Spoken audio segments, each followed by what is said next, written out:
people aren't struggling to be dominating. They really are sharing power. They really are sharing their um, and sharing responsibility, sharing power, and that really attracted me very much.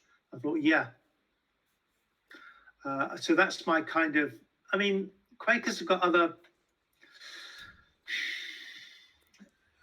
I mean, the only trouble with Quakers is they're very, very middle class group. Really, there are lots of teachers and teachers and social workers and that kind of thing. And yeah, they're nice people, but they somehow sometimes lack an edge, and there's not enough working class people there.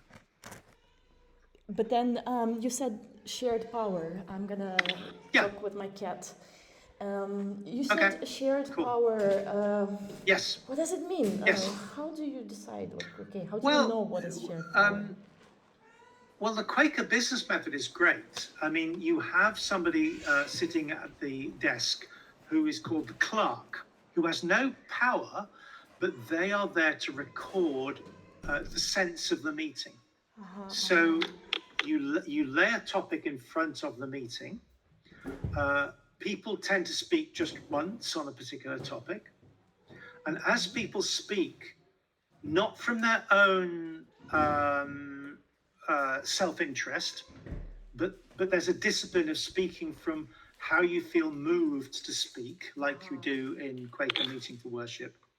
Yeah. Very often, what happens is that ways forward emerge. Okay. Quakers say we're led into unity by the Spirit, Okay. Okay. Okay. and and that's a really lovely thing because there isn't one person that's trying to make you go a certain way. You're all seeking together the way forward. That's it. Okay. So decisions on the way forward is made by a group of people, not by one Yeah, person, not by one activity. exactly. I Yeah, see. yeah, Beautiful shared power. Well said. yeah. And okay, and in the present state of